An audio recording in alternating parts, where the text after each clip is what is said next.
बिस्मिल्लाहिर्रहमानिर्रहीम अलिफ लाम। लेकिन आप अंदाज़ा तो कीजिए ये कौन सी तहजीब है जिसने इंसान को इतना जलील जानवर बना दिया कि वो कुत्तों से अपनी जिनसी ख्वाहिश पूरी करने लगा। इससे ज़्यादा शर्मनाक वाक़या तारीख़ इंसानियत में नहीं मिल सकता कि इंग्लिश कल्चर ने इंसान को इस नीची सतह पर लाकर फेंक दिया है। आज हमारी अपनी बहू बेटियां अपने देश में मिली जुली मर्द औरत के साथ मिली जुली जो तालीम हासिल करती हैं, उनके जहरीले कल्चर को आप नानौता में नहीं देखते क्या? लड़कियां बहुत बेशर्मी से बाप के सामने कह देती हैं मेरा बॉयफ्रेंड है, और कमीना लड़का आवारा बाप के सामने कहता है ये मेरी गर्लफ्रेंड है। और ये बॉयफ्रेंड और गर्लफ्रेंड का यही कल्चर है जो हमारी बहू बेटियों को सड़कों पर जलील करता है और उनकी इज्जत आबरू से खिलवाड़ होता है। कौन सा कल्चर है? जापानी प्रधानमंत्री इस बात को समझते थे कि इंग्लिश कल्चर इंसानियत के लिए शर्मनाक है, वो नहीं बोलते, ऐब समझते हैं। आप देखते हैं खुद नानौता की सड़क पर हमारी अपनी पढ़ी लिखी बहू बेटियां जीन्स और शर्ट पहनकर जब निकलती हैं तो पता ही नहीं चलता सिस्टर जा रही हैं कि मिस्टर जा रहे हैं। कौन सा कल्चर है ये जिसने फ़र्क मिटा दिया, हमारी तहजीब सील दी। मौलवियों के साथ भी कल्चर जुड़ा हुआ है। ये जितने दाढ़ी वाले हैं या मौलवी फुरकान हैं, अगर ये गुजर जाएं अपने साइन बोर्ड के साथ तो कुछ लोग इशारा करेंगे पीछे से, कटुआ जा रहा, कटुआ।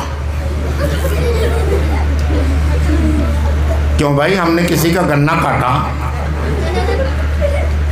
बताओ, किसी का गला काट लिया? बस काटा था तो अपना ही काटा था, खतना ही तो कराया था, अपना काटा था, नफा था तो अपना, नुकसान था तो अपना। दूसरों को चिंता क्यों हो गई? नाम रख दिया हमारा कटुआ। लेकिन जिन लोगों ने हमारे साथ ये सलूक किया, अगर वो अपनी किताबें पढ़ते तो ये जानते कि इस कटिंग में कितना बड़ा फ़ायदा है, इंसानियत के लिए इस कटिंग में कितना बड़ा नफ़ा है। आज दुनिया इतराफ़ करने पर मजबूर है। बंगलौर में एक ऑल रिलीजन कॉन्फ्रेंस हुई, सर्वधर्म सम्मेलन। उसमें दुनिया के 80 मुल्कों के 80 मजहबों के नुमाइंदे डेलीगेट्स शरीक थे। बड़े बड़े मजहबों के डेलीगेट मौजूद थे। जब एक कॉन्फ्रेंस की कार्रवाई पूरी हुई तो वो लोग एक हाल में जमा हुए। थोड़ा सा बीच में खाने का वक्फा था, टाइम पास करने के लिए वो लोग आपस में कुछ चर्चा करने लगे। और चर्चा शुरू कहाँ से किया? कटुओं से किया। कहने लगे मुसलमान बड़ी बेतहजीब कौम है, बड़ी बेतहजीब है, अनकल्चर्ड मुसलमान है। जिस माध्यम से आदमी पैदा होता है ये मुसलमान उसी की टोटी साफ कर देता है।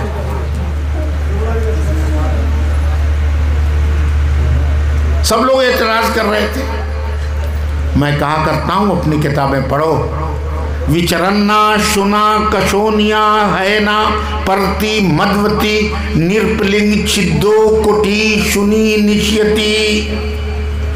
भागवत पुराण में लिखा है, हमारे नबी हज़रत मोहम्मद सल्लल्लाहु अलैहि वसल्लम की पहचान को बताते हुए ऋषि ने कहा कि मोहम्मद रसूलुल्लाह सल्लल्लाहु अलैहि वसल्लम दुनिया में तशरीफ़ लाएंगे तो आप खतना शुदा होंगे।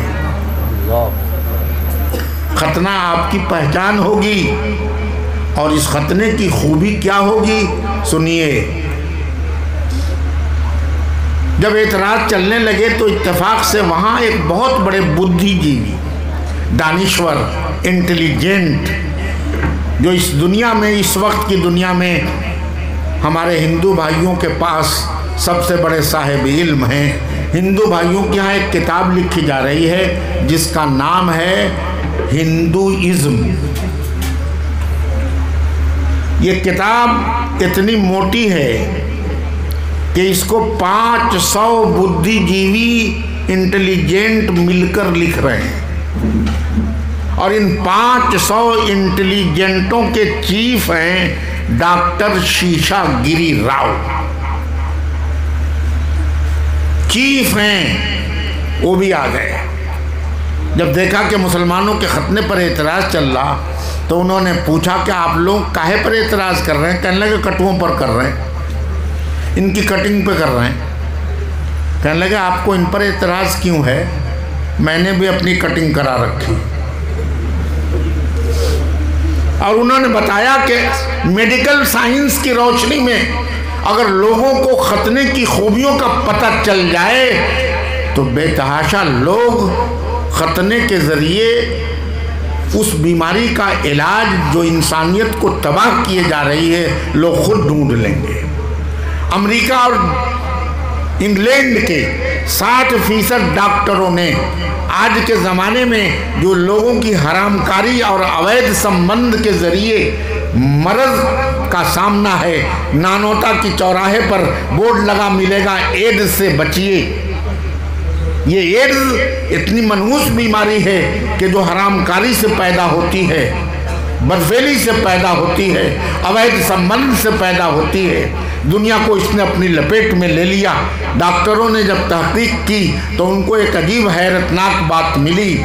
अमेरिका के टाइम मैगजीन और इंग्लैंड के फैमिली फिजिशियन मैगजीन में रिपोर्ट छपी। उन डॉक्टरों ने कहा कि हमने तहकीक करके पता लगा लिया है कि एड्स के वायरस उसी टोटी में लटकते हैं जिसकी कुल्फी साफ नहीं होती।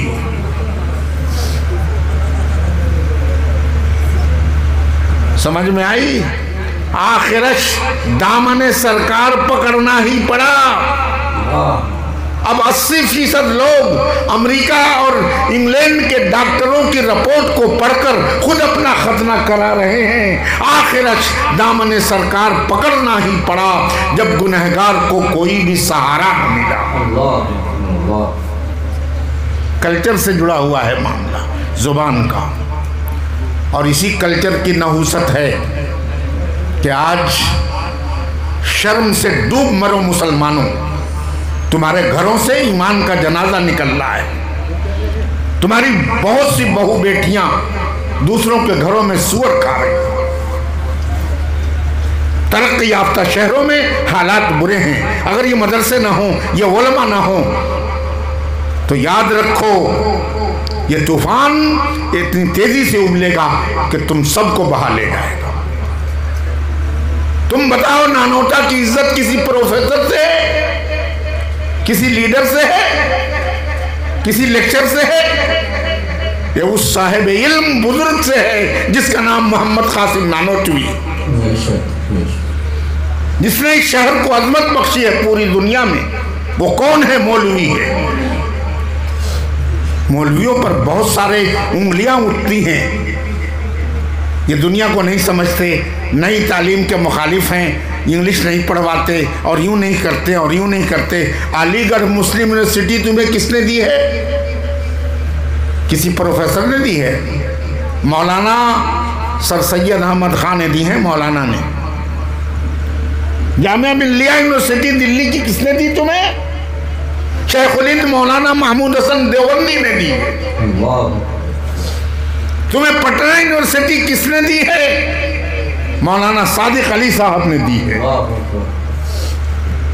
ऐसा नहीं है इन्होंने आंखें बंद कर रखी हैं, लेकिन तालीम से हम में कोई नहीं रोकता। तालीम तुम्हारे लिए तरक्की का जीना है। हर इल्म पढ़ो। मैं मुख्तलिफ ज़ुबानों में जो आपसे कुछ कहता हूँ इसीलिए कहता हूँ ताकि हर इल्म को सीखो, उसका फ़ायदा इस्लाम को होगा, तुम्हें होगा। लेकिन याद रखो उस इल्म का कल्चर देख के अपनाना। अगर हैवानी कल्चर है उस इल्म के साथ जुड़ा हुआ तो खबरदार उसको अपने घर में घुसने मत देना। अल्लामा इकबाल से बड़ा कोई दानिश्वर हो सकता है जिसने मगरिब की दरसगाहों में पढ़ा और उसने बहुत पहले कह दिया उठाकर फेंक दो इसको गली में, उठाकर फेंक दो इसको गली में, नई तहजीब के अंडे हैं गंदे। आज मौलवियों की दाढ़ी से लोग बिदक रहे हैं। खुद मुस्लिम मुआशरे में लड़कियां पढ़े लिखे दाढ़ी वाले लड़कों से शादी नहीं करना चाहती। तुम्हें शर्म नहीं आती? पार्लियामेंट में बैठने वाला वजीर आजम अपनी दाढ़ी और पगड़ी के साथ बैठता है और पूरी कौम के लिए वो फख्र की अलामत है, लेकिन तुम्हें अपने मोहल्ले में मौलवी की दाढ़ी बर्दाश्त नहीं होती। क्यों नहीं होती? इसलिए कि तुम जानते हो इनकी दाढ़ी से कुरान कल्चर जुड़ा हुआ है, और जब कुरान कल्चर तुम्हें पता है कि कुरान कल्चर आएगा तो शराबखोरी रुकेगी, कुरान कल्चर आएगा तो काल गर्ल बनाकर जो दिल्ली के होटलों में औरतों की सप्लाई हो रही है वो बंद हो जाएगी। तुम्हें लगता है कि मौलवियों की दाढ़ी अपने कल्चर के साथ आगे बढ़ेगी तो जुआ के अड्डे बंद हो जाएंगे। तुम्हें पता है कि मौलवियों का कल्चर जब आम होगा तो शराबखोरों को कोड़े लगेंगे। तुम्हें पता है कि मौलवियों का कुरानी कल्चर आगे बढ़ेगा तो जिनाकारों को संगोसार किया जाएगा।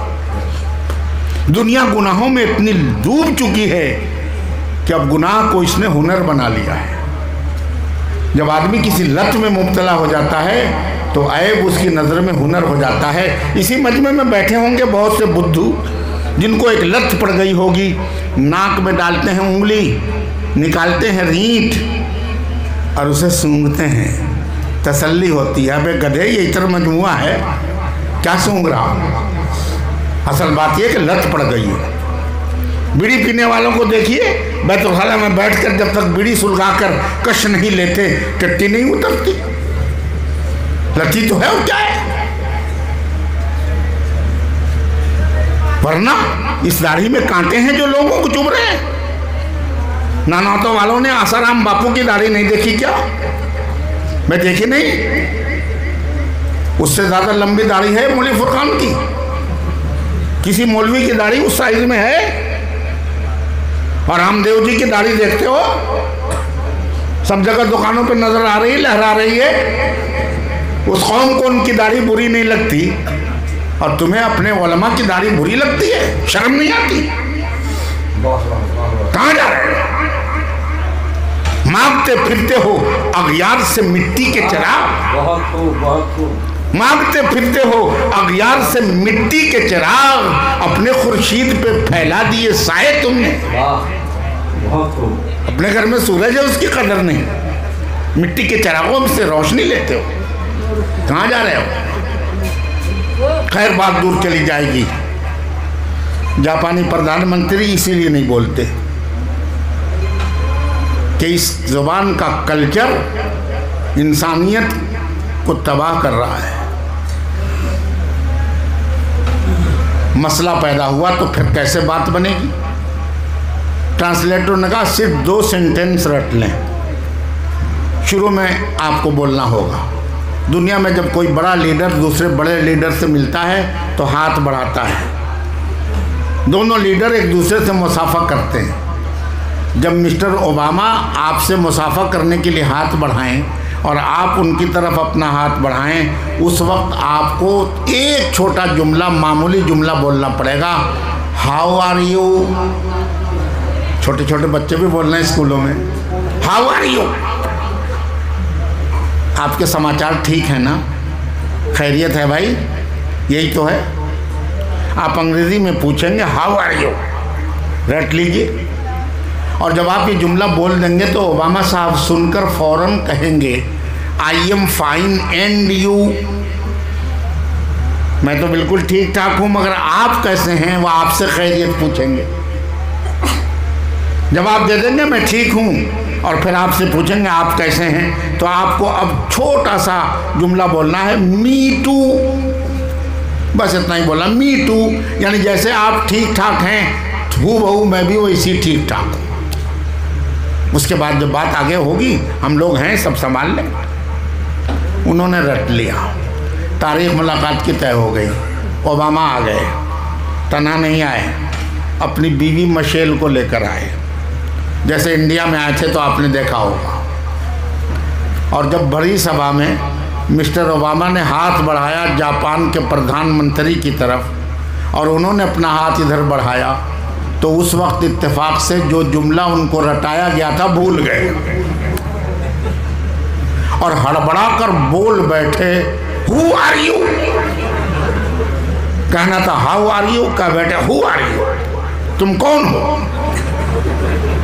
अब तो ओबामा ही चकरा गए, सारी दुनिया मुझे जानती है, मुझे से पूछ रहा तुम कौन हो।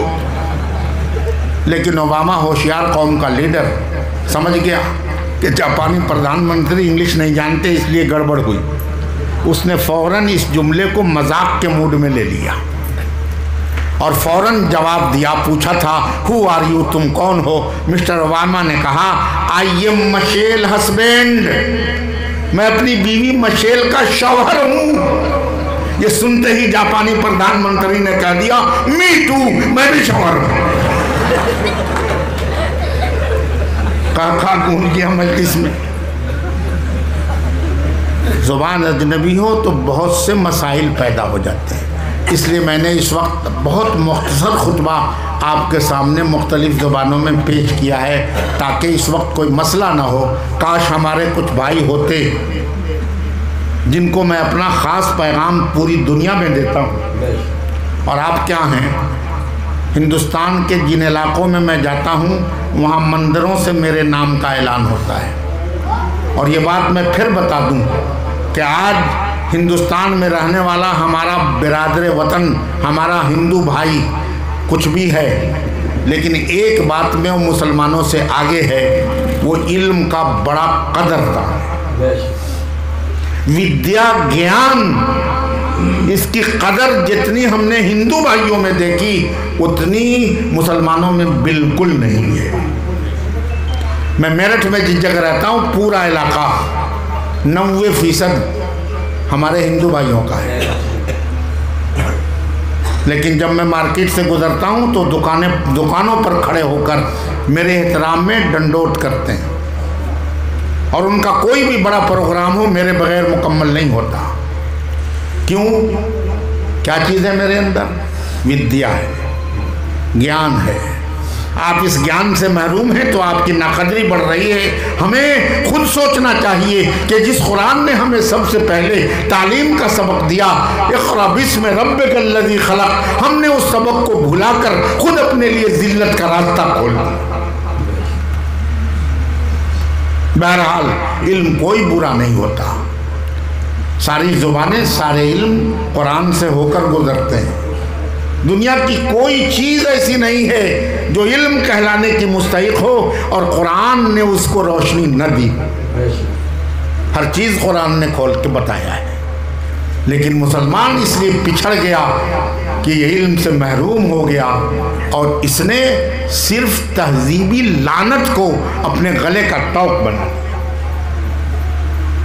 अब ये उलमा रह गए, ये मदरसे रह गए जो आज भी इंसानियत की बची खुची खेती को हरी करने में लगे हैं। वरना अगर ये लोग न रहे, मदरसे न रहे, तो इंसानियत की खेती झुलस जाएगी, जल जाएगी, आदमियत बाकी नहीं रहेगी।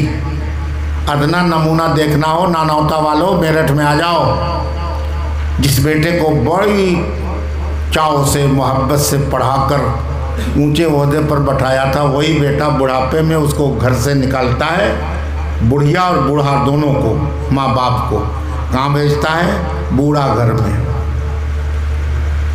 ओल्ड एज होम में। मेरठ में भी बन गए हैं, दिल्ली में 50,000 ओल्ड एज होम बन रहे हैं, अब हर शहर में बनने वाला है। इसलिए कि इस बुढ़े बुढ़िया को जब घर से निकाला जाएगा तो गवर्नमेंट की तो जिम्मेदारी है कि उसको छांव दे। जिस इल्म से तुम्हारा ये हशर हो, मैंने दुनिया में देखा है, आंखों से आंसू बहते हैं जब हालात सुनता हूँ। आखिर वक्त होता है बुढ़े बुढ़िया का, वो बूढ़े घर के खिदमतगारों से कहते हैं मेरे बेटे को बुला दो, आखिरी बात कर लो, दिल का अरमान निकल जाए, अपनी औलाद का मुंह देख लूँ। वो फ़ोन करते हैं तुम्हारा बाप आखिरी हालत में है, माँ मरने को तैयार है, आ जाओ एक नज़र देख लो। बेटा फ़ोन पर जवाब देता है, आई एम बिज़ी, बहुत मसरूफ़ हूँ, अगले संडे में आऊँगा। अगला संडे आने भी नहीं पाता, क्यों मंडे हो जाता है। उसके दिल के टीस और दर्द को कोई नहीं सुनता। ये दर्द अगर पैदा करता है तुम्हारे अंदर तो कुरान करता है, वला तकुल लहुमा उफ़्फ़िन वला तनहरहुमा वक़ुल लहुमा क़ौलन करीमा। आज नैतिकता का पाठ, अखलाकियात का सबक बताओ, किस यूनिवर्सिटी में है, किस विश्वविद्यालय में है, कहाँ है? अगर है तो इन दीनी तालीम का होगा। ये कैसे लोग पैदा करते हैं सुनो, मौका नहीं है, एक मिसाल पेश करता हूँ। दिल्ली के हजरत निज़ामुद्दीन औलिया का नाम सुना है? आज की दुनिया में हर चीज़ प्रोडक्शन पर चलती है। हर कारखाने से जो सामान निकलता है उसका अपना मार्क होता है, निशान लगा होता है, made in India, made in Japan, made in China. आप लोग सामान तो यही देख के खरीदते हो ना। मदरसा भी एक कारखाना है, यहाँ से जो सामान तैयार होकर निकलता है, पाट पुर्जा बनता है, वो भी उसका प्रोडक्ट है। कॉलेज भी एक फैक्ट्री है, यूनिवर्सिटी भी फैक्ट्री है, वहाँ से जो सामान निकलते हैं वो भी उसका प्रोडक्ट कहलाते हैं। लेकिन मदरसा प्रोडक्ट और कॉलेज प्रोडक्ट में फ़र्क होता है। सुनो, नानौता में एक साबुन बिकता है 5 रुपए का, कपड़ा धोने वाला, नाम है उसका फेना। देखा है? अरे फेना साबुन देखा है? उसका लेबल भी देखा? लेबल देखा ऊपर वाला? नहीं देखा। नीले रंग का लेबल है, आसमान की तस्वीर बनी हुई है और एक परी जैसी औरत, बच्ची सफ़ेद लिबास में परी के शक्ल में आसमान की तरफ उड़ी जा रही है और उसके हाथ में एक छड़ी है। वो इशारा करती है और कहती जाती है, फेना ही लेना। अरे है, फेना ही लेना। मौलाना फुरकान अपने मदरसे में और सारे मदरसे छोटी बच्चियों को, अभी कुछ बच्चियां खड़ी थीं, जिस लिबास में, जिस पोशाक में, जिस हयादार लिबास में तैयार करके कौम को दे रहे हैं, वो क्या फेना साबुन की वही परी नहीं है? इंसाफ से बोलो, क्या वही परी नहीं है? अभी जो बच्चा खड़ा था, ये मदरसा प्रोडक्ट था। क्या इसको देख कर लगता नहीं था कि फरिश्तों के दुनिया से उतर कर आया है? ये कहाँ का प्रोडक्शन है? मदरसे का है। कॉलेज का होता जीन्स पहनता है ना, शर्ट पहनता, और फैशन में उल्लू का पट्टा, जहाँ से धागा उधड़ा हुआ और छेद बना हुआ जीन्स होता, उसको चढ़ाए फिरता और लोगों को दिखाता कि मैं इस वक्त का सबसे बड़ा फैशनबाज हूँ। अकल मारी गई। उधड़े हुए सूट का देखा है आजकल फैशन? क्या उल्टी अकल है, उसी को पहनकर पकार रहे हैं फैशन। कहाँ है? उसमें और इसमें कितना बड़ा फ़र्क है, अपनी आंखों से तो देखो। निज़ामुद्दीन औलिया भी मदरसा प्रोडक्ट थे, मदरसे की पैदावार थे। कहाँ पढ़ते थे? दिल्ली में जामे मस्जिद के सामने मटिया महल के मदरसे में।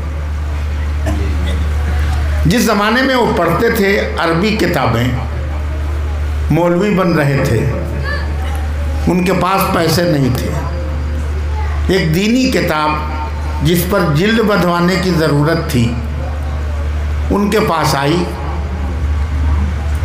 एक बुक बाइंडर, यानी जिल्द बांधने वाला, बुक बाइंडर कहते हैं उसको, बुक बाइंडर के पास वो अपनी किताब लेकर गए।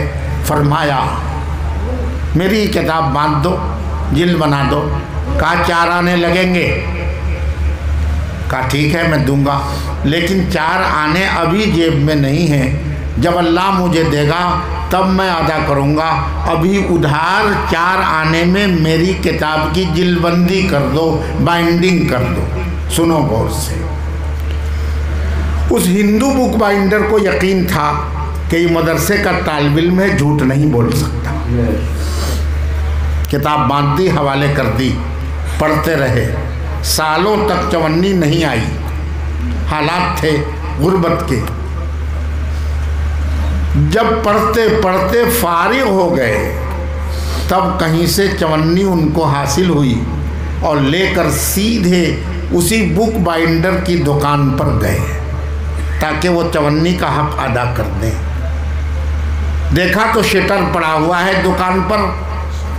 पूछा लोगों से ये बुक बाइंडर कहाँ है? लोगों ने कहा इसकी दुकान ख़त्म हो गई, ये बेच बाच के जाने कहाँ चला गया। हजरत रोने लगे कि 4 आने का कर्ज अगर मुझसे अदा नहीं हुआ तो मैं खुदा को क्या जवाब दूंगा। एक मदरसा प्रोडक्ट, एक हिंदू बुक बाइंडर के 4 आने का कर्ज अदा करने के लिए इतना फिक्रमंद है, रो रहा है। अब तलाश में लगता है, ढूंढता है, पता नहीं चल पाता। 1-2 साल नहीं 24 बरस तक ढूंढता है। 4 आने का हक अदा करने के लिए 24 बरस तक उसकी तलाश करता है, नहीं मिलता। दिल में ख्याल आता है कि अपने ज़माने के बड़े बुजुर्ग हज़रत ख्वाजा फरीदुद्दीन गंज शकर रहमतुल्लाह अलैह की खिदमत में जाकर बैत करूं, रूहानी सफ़र करूं। पहुंचते हैं, उनको पता चलता है कि निज़ामुद्दीन औलिया आए हैं। खुश होते हैं, बुलाते हैं। पूछा कैसे आए हो? अर्ज़ किया बैत होने आया हूँ। कहा तुम्हें पता है बैत होने के लिए मेरे यहाँ शर्त है। पूछा क्या शर्त है? फरमाया शर्त यह है कि तुम्हारे ऊपर किसी का कोई हक बाकी ना हो। बैत होने की शर्त यह है कि तुम्हारे ऊपर किसी का हक बाकी ना हो। हजरत ने गर्दन झुकाई, गौर किया, फरमाया अल्लाह का शुक्र है किसी का कोई हक नहीं। मैं अल्लाह का भी हक अदा कर रहा हूँ, बंदों का भी हक अदा कर रहा हूँ, माँ बाप का हक, पड़ोसियों का हक, हिंदू भाइयों का हक, सब हक अदा कर रहा हूँ।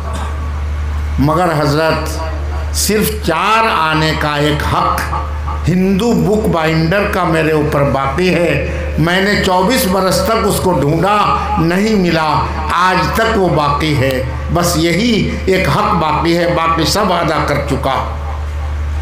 बाबा साहब ने जब सुना, बाबा फरीदुद्दीन गंज शकर ने इरशाद फरमाया वापस चले जाओ, तुम बैत होने के लायक नहीं, मुरीद नहीं हो सकते। 4 आने के हक पर वापस हुए। अब फिर दिल्ली आए, रोते फिर रहे हैं महल्लों में, पता पूछते जा रहे हैं, पता नहीं लगता। 1 महीना इसी हालत में फिर गुजरता है। अल्लाह की शान, 1 महीने के आखिरी दिन वो कहीं रोते हुए गुजर रहे हैं गली से। एक हिंदू भाई ने देखा, पूछा क्या बात है? इन्होंने अपनी विपता सुनाई, कहानी बताई। उसके दिल पर चोट लगी, तरस खा गया। कहने लगा खुश हो जाओ, मैं उसको जानता हूँ, मुझसे उसका फुल एड्रेस ले लो, पूरा पता ले लो और पहुँचो, अपना हक अदा करो और फिर आगे का सफ़र करो। बाबा फरीदुद्दीन गंज शकर ने 4 आने की हक की अदायगी न होने पर वापस कर दिया और यही मदरसे का तालिब इल्म निज़ामुद्दीन औलिया 24 साल 1 महीने की तलाश के बाद अब उसके घर चवन्नी का हक अदा करने जा रहा है। जाते जाते शाम हो गई, दरवाजे पर पहुंचे, बंद था। दस्तक दी, अंदर से किवाड़ खुला। और जब किवाड़ खुला तो देखा कि वही हिंदू बुक बाइंडर चारपाई पर लेटा हुआ है। बूढ़ा हो चुका है, अरसा गुजर चुका, नज़र कमज़ोर हो गई है, चेहरा नहीं पहचानता। उसने पूछा तुम कौन हो? कहा निज़ामुद्दीन औलिया। कहा कौन हो? पहचान नहीं सका। तारुफ कराया, मैं वही हूँ कि जब आपकी दुकान फला जगह थी मटिया महल में, मैं आपसे अपनी किताब अरबी की, इस्लामी किताब की बाइंडिंग कराने आया था। 4 आने की उधार बाइंडिंग करा के आया था। वही 4 आने का हक आपके पास लेकर आया हूँ, आप वसूल कर लें। उसने सुना तो बड़ा ताज्जुब हुआ। कहा 4 आने के लिए तुम इतना परेशान हुए? कौन सी बड़ी रकम थी? 4 आने का मामला था, मैं भी भूल गया था, तुम भी भूल जाते। सच बताओ, इस 4 आने की अदायगी के लिए तुम्हारे दिल पर कहीं चोट लगी है? कहाँ से ये दर्द लेकर आए हो? निज़ामुद्दीन औलिया ने कहा कि मैं बाबा फरीदुद्दीन गंज शकर के पास अजोधन गया था। अजोधन एक मुकाम का नाम है पाकिस्तान में। अजोधन गया था, पूरी कहानी सुनाई और कहा कि उन्होंने मुझे वापस कर दिया। फरमाया कि जब तक कि चवन्नी का हक अदा नहीं होगा तुम मुरीद बनने के लायक नहीं। ये सुनना था कि वो बुक बाइंडर अपनी चारपाई से उछल गया और उछल कर कहने लगा तुम सच कहते हो, मैंने भी सुना था कि अजोधन में मुसलमान रहते हैं। एक दौर था। कहा कि ठीक कहते हो, मैंने भी सुना था अजोधन में मुसलमान रहते हैं। लाओ हक अदा करो और अपनी तरक्की का रास्ता ढूंढो। हक वसूल किया, दुआ दी उसने, फिर हाजिर हुए और अल्लाह ने अब बैत के बाद उनको उस मुकाम पर पहुंचाया कि सुल्तानुल हिंद हो गए। ये प्रोडक्ट कोई कॉलेज नहीं दे सकता, यूनिवर्सिटी से ये नमूना नहीं उभर सकता। अगर उभर सकता है तो यहीं से, मदरसे से उभर सकता है। वही कासिम नानोतवी जिसने हिंदुस्तान को आज़ादी की जद्दोजहद में अपनी कुर्बानियों की वो तारीख बख्शी है जिसको भुलाया नहीं जा सकता। लेकिन जब मुसलमानों के हालात इस किस्म के आ गए कि उनकी दीनी जिंदगी पर खतरा पैदा होने लगा तो अपना घर लुटाकर, अपनी बीवी के जेवर को बेचकर देवबंद का मदरसा कायम किया। उस शख्स की कुर्बानी का क्या ठिकाना है? बीवी रईस खानदान की बेटी, लेकिन इसी इल्म दीन की खातिर उन्होंने अपने सारे जेवर बेच दिए और मदरसे को उन्होंने कायम करके दीन की हिफाजत की, एक छोटी सी छांव अता की। और अल्लाह ने आज उसी छांव की बरकत से दारुल देवबंद को इतना चमकाया कि सारी दुनिया में नानोता का नाम रोशन हो गया। किसने दिया ये? आज तो लोग समझते हैं मदरसे में पढ़ाएंगे, बच्चे को क्या तनख्वाह मिलेगी। बहुत से बहुत मौलवी बनेगा, 5-7 हज़ार रुपये कमा लेगा मदरसे से, रसीद छपवाएगा, भीख मांगता फिरेगा। और क्या है इसके पास? इंग्लिश मीडियम में पढ़ाओ, जोर है पढ़ाने का। मैं नहीं कहता मत पढ़ाओ, ज़रूर पढ़ाओ, लेकिन याद रखो पहले उसको दीन की चट्टान पर खड़ा करो। रेत के टीले पर मुसलमानों तुम खड़े होकर तूफानों को आवाज देते हो। कई मिनट के लिए टिकोगे? अपनी हैसियत को पहचानो। जब तक तुम्हारे पैर के नीचे चट्टान नहीं होगी तूफान का रेला तुम्हें बहा ले जाएगा। तुम कहां हो? किस फिजा में जी रहे हो? अकल नहीं है तुम्हारी। तुम अपनी घर की इज्जत की खातिर, जाती मफाद की खातिर अपने जमीर का सौदा करते हो, वोट भी बेचते हो। तुम इज्जत पाओगे? शेर सुनिए, याद रखिए। रेत का तौदा आंधी के तूफान पे तीर चलाए, रेत का तौदा आंधी के तूफान पे तीर चलाए, टहनी पेड़ चबाए। रेत का तौदा आंधी के तूफान पे तीर चलाए, टहनी पेड़ चबाए। छोटी मछली दरिया में घड़ियाल से बैर करे, मौला खैर करे। मौला खैर। छोटी मछली दरिया में घड़ियाल से बैर करे, मौला खैर करे। छोटी मछली होकर घड़ियाल से बैर करते हो, समझो अपने हालात को। ये मदरसे बहुत गनीमत है। मुझे ही मौलवी फुरकान पर रहम आता है कि इस बुढ़ापे में बेचारा दर दर की ठोकरें खाकर इस मदरसे के जरिए दीन की आबरू बचाने की फिक्र कर रहा है। ये मोहसिन है कौम का, और इसमें भी कोई शुमा नहीं कि नानौता के एहसान सनाश मुसलमान, कदर सनाश मुसलमान, दीनदार मुसलमान इस बात को समझते हैं कि इस फकीर के दिए में हवाओं से मुकाबले का हौसला है। ठीक है, पैर लड़खड़ा रहे हैं इस बुड्ढे के, लेकिन इसने जो नमूना दिया है, इस नमूने का फैज़ किसको मिलेगा? कौम को, नस्ल को, पूरी ईमान की जमात को। ये तो बेचारा बुढ़ा पैर में कबर लटकाए बैठा है, कब लुढ़क जाए कुछ पता है। लेकिन जो काम ये किए जा रहा है, इससे कौम का इतना भला होने वाला है। जैसे मौलाना कासिम नानोतवी ने एक काम दिया, कौम के सामने एक नमूना पैदा किया, तो आज पूरी दुनिया में उसकी बरकत फैली हुई। एक बहुत बड़ा शख्स था, ये छोटा सा हाफिज लड़का। तुम हिफ्ज़ कुरान को मामूली समझते हो? बहुत बड़ी दौलत है, बहुत बड़ी दौलत है।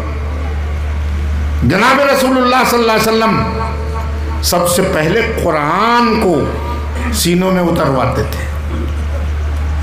और ये बैठे हैं कारी साहब, ये मौलवी फुरकान साहब भी बैठे हैं। कुछ लोग खामखा लोगों के सामने हदीस बगाड़ते हैं और कहते हैं अल्लाह के रसूल ने फरमाया कुन्ना नतअल्लमुल ईमान क़ब्ल अन नतअल्लमल कुरान, है ना।